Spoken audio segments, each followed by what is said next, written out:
Very Good Knife Company. I hope you're all having a fantastic day.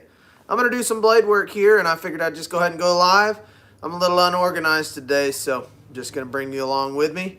I've got about 25 or so blades here, 24, 25 blades that we're going to go ahead and do the profile and blanking on.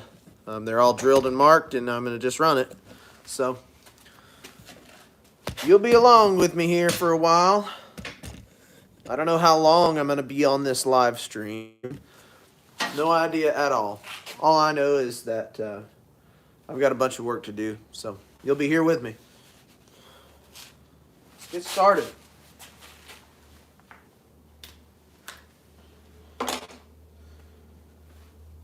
Strap my tool belt on. What's up, everybody?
What's up, everybody? I'm Jacob with Very Good Knife Co.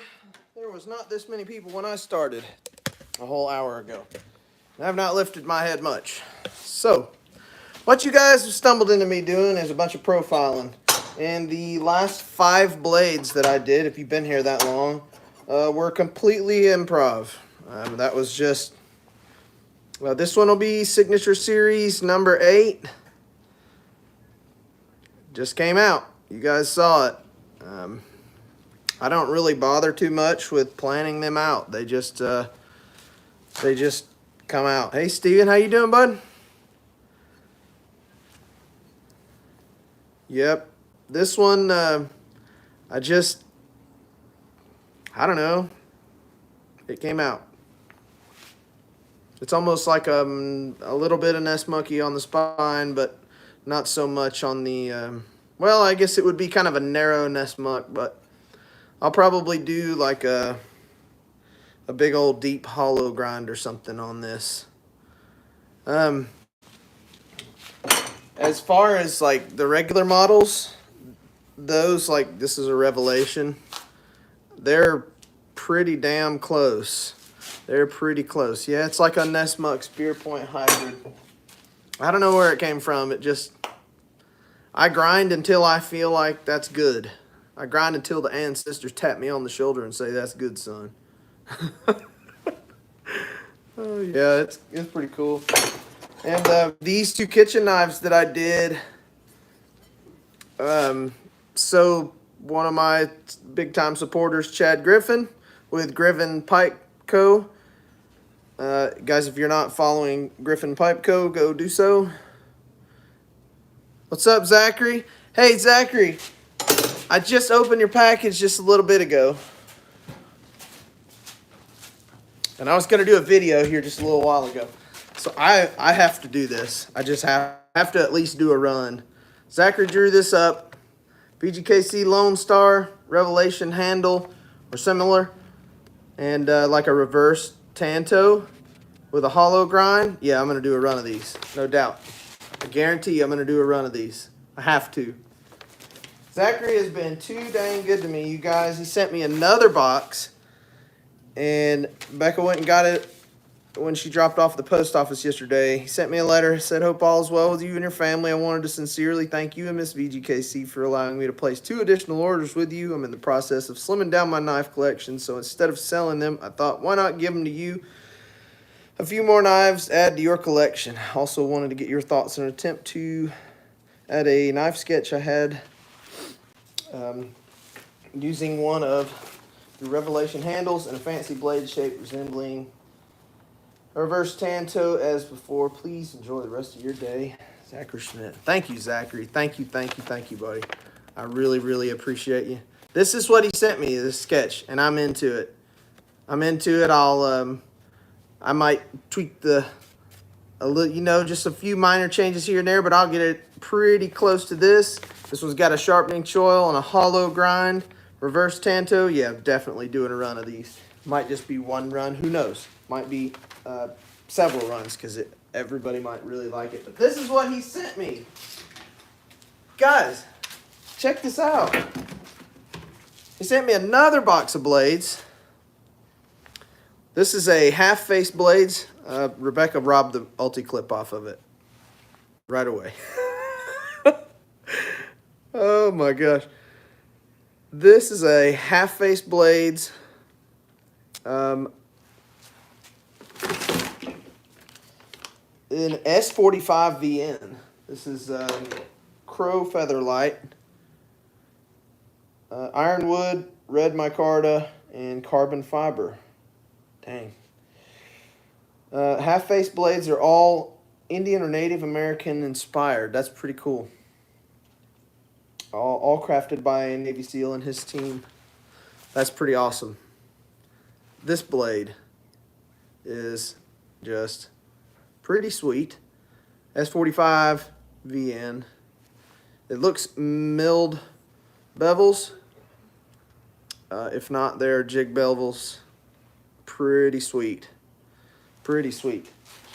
And then another Work Tough gear. This is the Nomad Bushcrafter. I was interested in seeing this one actually because this one, well, like all other Work Tough gears, they get a lot of exposure on YouTube. So I saw this one on several different channels, and it was just one of those ones that seemed like everyone had. The bigger ones from Work Tough, you know, not too many get around, I guess.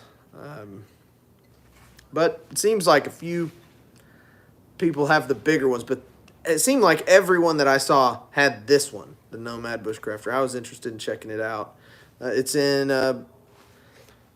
K329 from Bowler. Pretty awesome. I love that polished edge.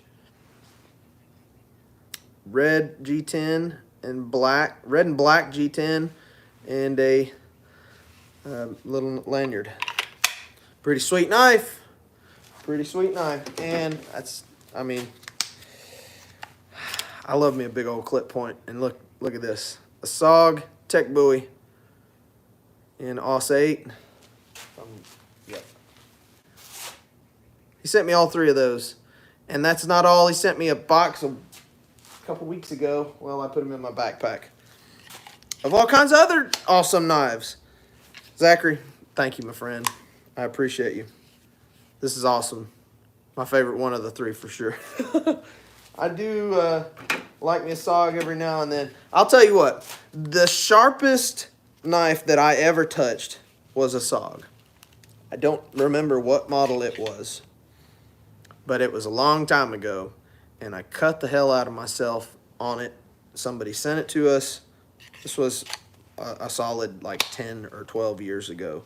Somebody gave it to us at a, we were at an art show, my dad and I, and he came by on day one, and then he came by on the last day to bring back his SOG. I don't remember what it was. It was a, it wasn't a Bowie, but it was a bigger knife like this. I pulled it out of the sheath and went to kind of like feel up the edge, and it absolutely took a massive sliver out of my finger. And I have still to this day not felt a more sharp knife out of the box, even mine. I don't know what they did. I don't know why. I mean, because they're really only so sharp. Maybe he sharpened it. I don't recall. But I just recall that it was a SOG, and it cut the hell out of me. Oh, it was pretty cool. Thank you, Zachary. That brought back that memory for me. And I've got a pretty nice little collection, don't I now? Spyderco. Yeah, no, Spyderco makes some stupid sharp blades too. No doubt. No doubt. All right, guys. So back over here. So Chad Griffin with Griffin Pipe Co. Some of you guys know who he is. He hit me up quite a while ago. We talk a good bit. But he hit me up and was like, I want a kitchen knife. I want a chopper, like 12 inches, somewhere in there. A 6 or 7 inch blade. He didn't really give me much other than that. And Chad's not massively picky either. So I just kind of went with something. I'm going to send him a picture of both of them. These are in AEBL. Yo Jumbo. What is a Yo Jumbo? Somebody fill me in on what a Yo Jumbo is. This is pretty cool. Not bad. I've done a whole bunch of kitchen knives. I've done a whole bunch of Damascus kitchen knives. These were kind of just improv as well. They were off the top of the head. This one feels quite too heavy up front, but it is cleaver chopper style, so I guess we will. What in the world is that? Must be a big giant plane or something. It made a lot of noise. Anyway, I'm gonna send him a picture of both of these. So AEBL is essentially a predecessor to Nitro V, and in an attempt to improve it, New Jersey Steel Baron, working with Buderus, integrated the whole nitrogen thing. Well, I will say this. I've done a good bit of AEBL, and it warps more than Nitro V. And Nitro V warps a little. It's not too bad, but AEBL warps a little more than Nitro V. I don't know why I have this piece of AEBL, honestly. And I don't dislike the steel. I do kind of, yeah, warping and heat treat. It's actually more specifically warping in cryo. They warp really bad in cryo. They'll warp after you quench them in the plates. Those plates, the whole stainless is weird to me because you can take and clean them, not clean them, quench them, and even at room temperature, when they're hard, you can bend them like they're gummy. You can bend them easier than you can bend them when they're soft and cold before heat treat. Almost like they're made of rubber. They're really weird. So, Nitro V is the same kind of way. My thing is, I have been able to achieve a slightly higher hardness with Nitro V, and my consistency with not having to put them in clamps after the cryo is much better with Nitro V than the AEBL. Edge retention is marginally different. They're essentially the same steel. Again, they're really close. But I have noticed a few minor differences, like the AEBL wants to warp a little more in cryo. And that has to do with shock, like a temperature shock from... I try and get them cooled off as much as possible before I put them into cryo. Now, if you're going to do any cryo, everything's got to be done before about 10 minutes.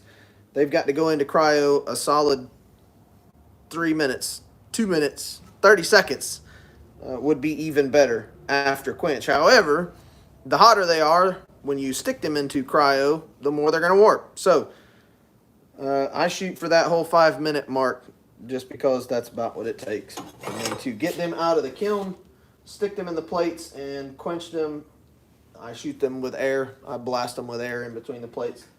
And then I'll pull them out of the foil packets and stick them right into cryo. A lot of times I'll take and dunk them in water to get them cooled off a good bit, to try and minimize as much of that warpage as possible. The sooner you get them into cryo, the better. But in my experience, AEBL and Nitro V are pretty close. They're 13C26N. It's all the same steel with a few little minor differences. That being said, AEBL is more popular than Nitro V currently. It has been in recent. And Nitro V is making a big kind of turnaround. Every time I go to buy AEBL, it's out of stock. And Nitro V's not. So, guess which one I went with? Final performance-wise. The only other thing that is, again, another marginal difference is the corrosion resistance. The whole nitrogenated seems to be a little bit more corrosion resistant than AEBL. AEBL is still a stainless. Again, same kind of steel, pretty much the same makeup. But the Nitro V, it just edges it out slightly in just about every area. It's just marginal. It's really marginal. It's very marginal. Anyway, these right here are the pieces that came from this section. I cut them out. They were 1 inch wide, about 5 inches long. I didn't know what to do with them, so I just made little somethings out of them. This is a little clip point. This is pretty much a clip point. Little tiny boy. These look really cool with a big old hollow grind and something like Grip Tech. These are pretty sweet. I don't know, they just came out.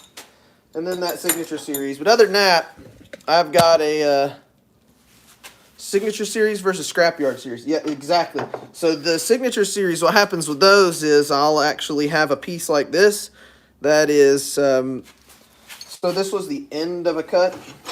Nitro V And this was the second to last piece that came off of that billet. This was the last piece. Now, I went to go and make another adventure, and I don't like heat treating one at a time. If they're the same thickness and can go in the plates together, then I'll run them to at least two. I don't want to do just one because that's kind of wasteful to me. I try and get as much heat treat as I can. Pot, steel, and plastic. What's up, Tim School of Fish? Guys, if you are not subscribed to Tim School of Fish, you need to do so because I'm telling you, you just don't want to miss out on this salty dog right here. So, this was too long for an adventure, and rather than have 3 inches of extra steel and like a 3-inch piece of waste, I love you, brother. Instead of having like a 3-inch piece of waste, I just wanted to make something different out of it. And that's usually where the Signature Series come from. They're not scrap. In fact, they're just a better use for the last piece of steel. These, though, these were scrap pieces, no doubt. Scrapyard versus Scrapyard Series versus Signature Series. That's good, Scrapyard Series. I don't have to number those. It'll be just like the Signature Series because you'll never get two alike on that either. But these are cool. This is pretty cool, Signature Series. They just come out the way they come out. I don't know why. I don't know. I've got a whole bunch of ADCRV2 blades here. Tim, you came in a little late. I just made these for Chad. I don't know which one he's going to want, but knowing Chad, he might just say, I want both of them. But they're kitchen knives. AEBL kitchen knives. Pretty sweet. He wants one of them. I don't know which one. We will find out. But I've got some Revelations ADCRV2. Not spoken for. Tradition ADCRV2. I'm just trying to stock up for another drop. I'm going to do a drop next week. I'm not going to do a drop this week. Got some Adventures ADCRV2. See how fast they rust? I mean, pretty much everything does. Even the AEBL's got a little rusty sheen to it. And what that comes from is that the water and the heat. There's a little bit of rust enzyme in that water from other grinding dust, but a lot of it is just the heat speeding that process up. So, Steven, you was asking earlier, how close do I have to get? When I scribe the pattern on, you can see there's a very extremely minimal difference between them. This is about as precision as I need it to be. It's close enough to water jet. The biggest thing is the handle thickness and how much I take off around the handle. I try and keep as much of it on as possible. Hey, Manny, how you doing, bud? Good to see you. This is an order. It's a Roughneck ADCRV2. I don't make these anymore. I just quit making them because they are on the list of least most popular knives. These are number 2, and nobody buys them. But somebody ordered one. Roughneck. This one will have a compound grind, hollow here, flat up front. It's pretty sweet. I haven't made one of those in a while. And then I've got some ADCRV2 Wasps. Not spoken for. Those are for a drop. These right here are for a drop. Nitro V Hornets.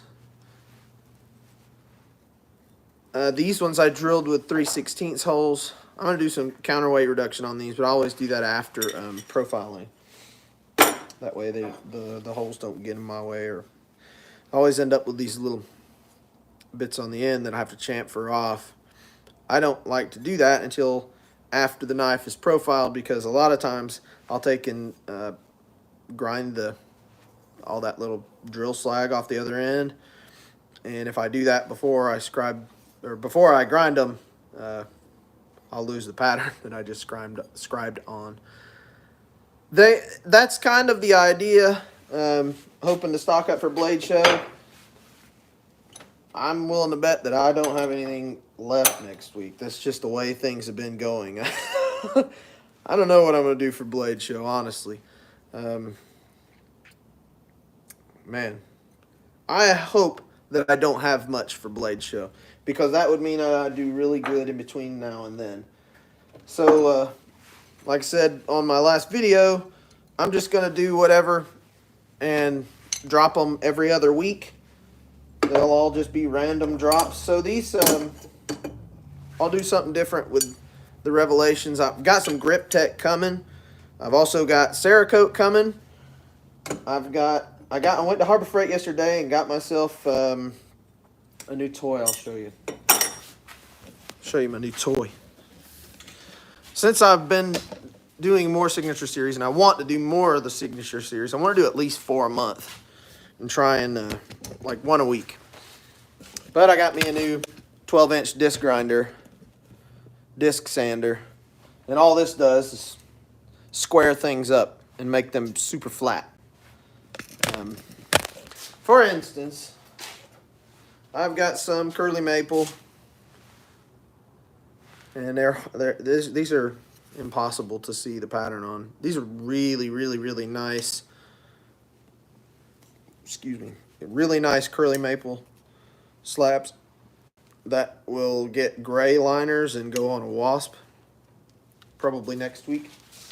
But when I'm doing the Signature Series and the segmented handles, it's extremely difficult to get all your pieces super square on a grinder. The reason for that is the grinders are just not quite that precise. Most of my precision with the grinder comes from freehanding because my plates are worn out. I don't want to go over there and re-square them. The backing plates are never perfect.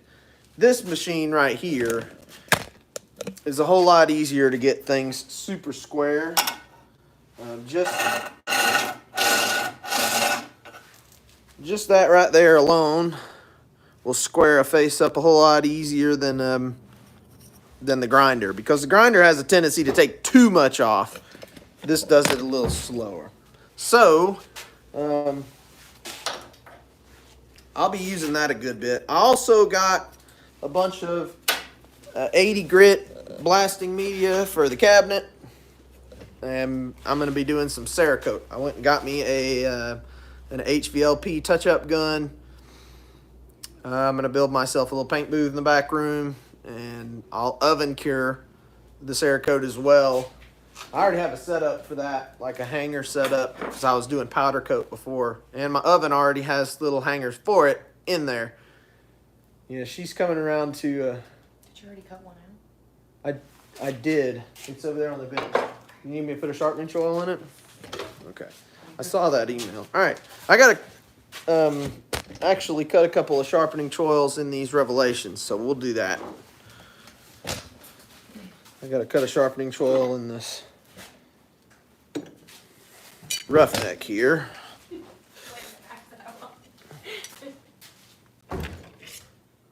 Say what?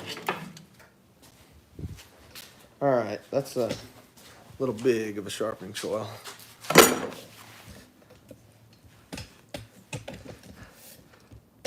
All right, I'll show you how I do these. They're pretty easy.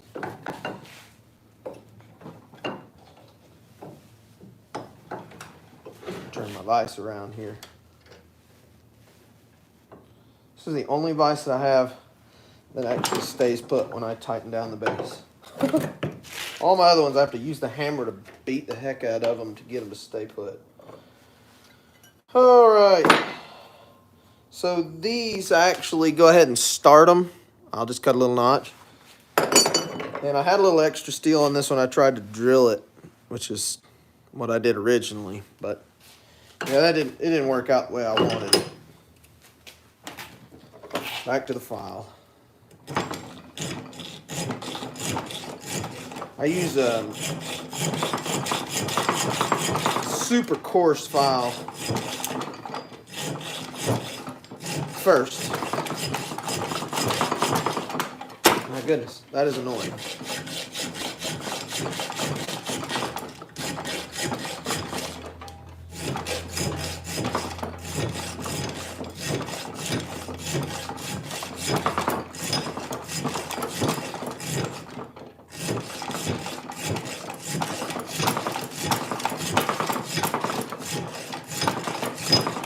So the sharpening choil on the Revelation is actually pretty big.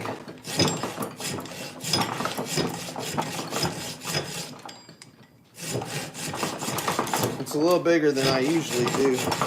Like it's bigger than I would do a sharpening choil after heat treat on like a finished blade.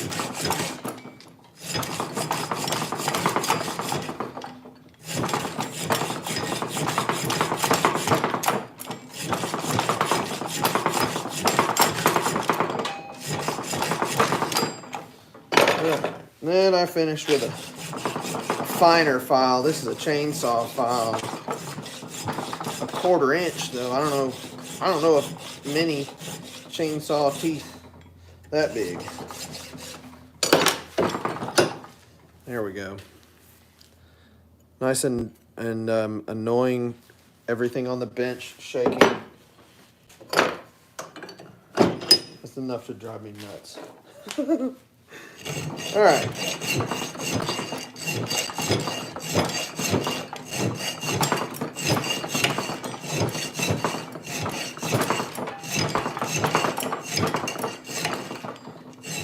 So my benches don't usually do this because they're screwed to the wall, so they shut up when I'm working on them. No, this one is not screwed to the wall. Everything on it's just shaking away.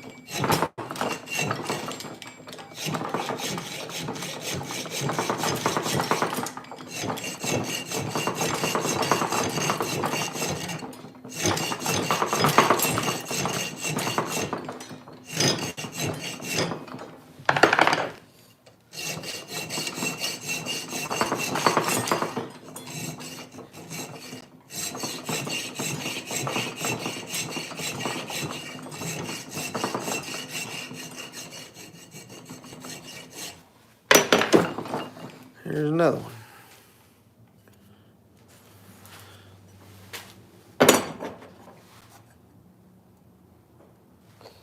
Same depth.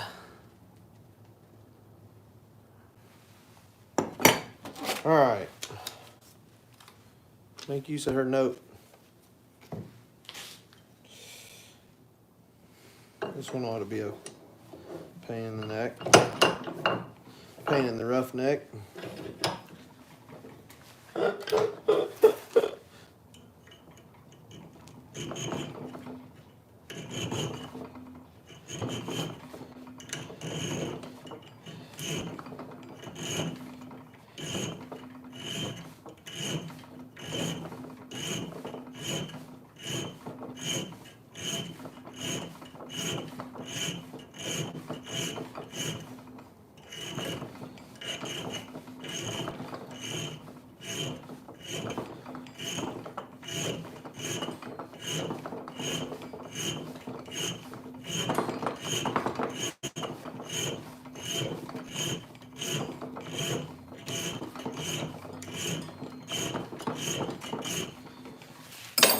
Need me a better file.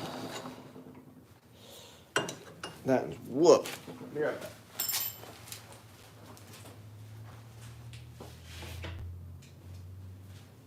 That's what I forgot at Harbor Freight yesterday. Files. I forgot to get new files at Harbor Freight. I always forget something.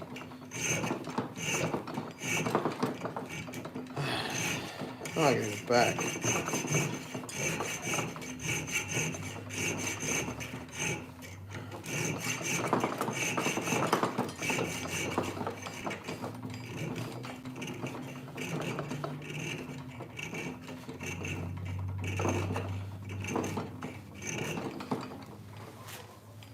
Need me a handle.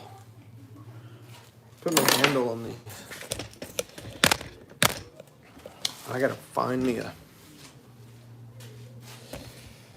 If I get enough likes on that design, yes, I will definitely make more of it. I will do a run for sure. I need a makeshift handle. I know.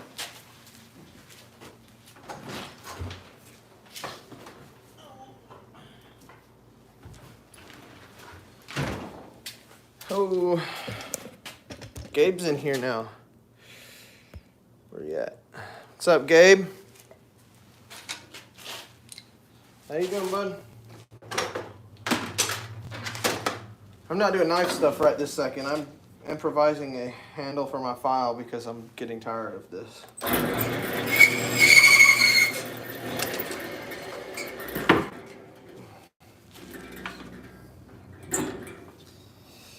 All right.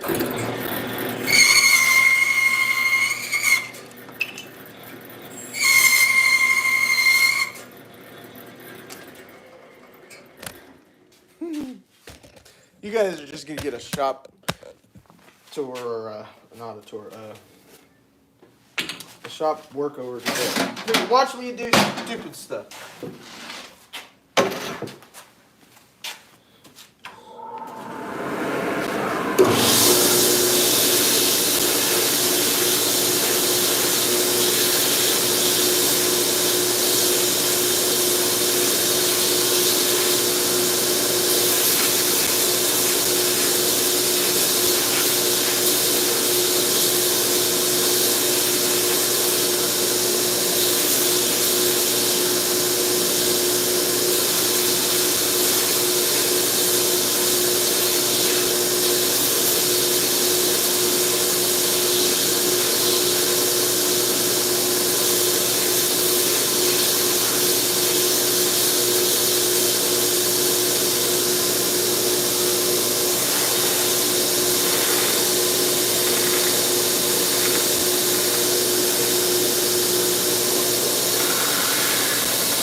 Just slightly unprepared for today's live. I'm just making a file handle here. What you do, you don't have your stuff together. This was the one that I was just using.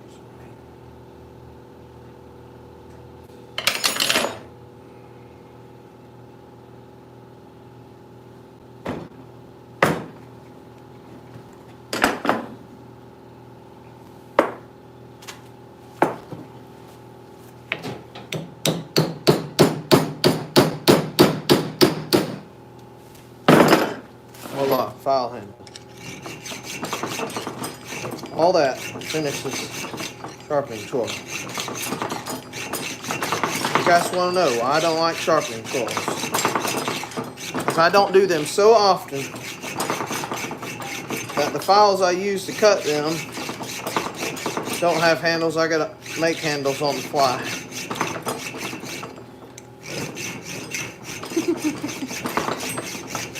Redonkulous.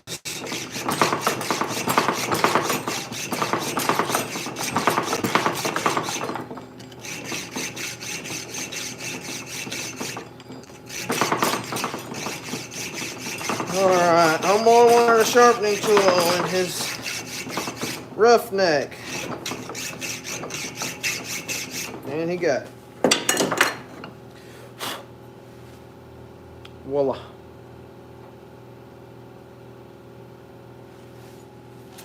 So I got to wire wheel all these blades and then mark them so I can go grind them. And I tell you what, I haven't even said hi to Mama since she walked in the door because I've been on the live stream. And I need to go and find me a snack. So I'm going to go and mark all these. Hell, it's 2:30 already. Well, guys, I reckon I'm going to wrap this one up then. I'll do all that grinding tomorrow because I've got a couple other things that I have to go attend to right this minute. Gabe, I will have your, I've got the other Eagles. I'm going to be doing these tomorrow, getting them finished tomorrow. One of these is yours. The red one's still sitting over there. But I've got to actually figure out my sheath thing for this. I got to figure out the sheath for this. So, these are heat treated. These will get finished up tomorrow. I'll be doing a big time grinding session tomorrow. So if any of you guys are not familiar with me or have not subscribed to the channel, please do so. Give this video a thumbs up. Hit that notification bell and it will let you know when I'm going live. I will be doing live tomorrow though. We're at an hour and a half for this one. So I'm going to just go ahead and I will show the sketch again. Yes, sir. I'm going to do this one. I'm not positive on when. It'll probably be after the Eagle and Hawk drop, which will be around the first or second weekend in April. This is the Lone Star. This one's designed by Zachary Schmidt, and I'm totally gonna do it. I like it. Big old giant swedge on a reverse tan-toe with a hollow grind. So there you go. All right, guys. I'm going to go say hi to Mama, and I'm going to go and find me something to eat. And I got to do a bunch of whole bouncing around between machines. It's going to be difficult to take you guys with me. So I will see you guys tomorrow, no doubt. I'll be doing a whole bunch of grinding. So catch me then. I appreciate everybody stopping in. I appreciate everybody watching. And I will see you on the next one. Thanks, guys. Have a good one.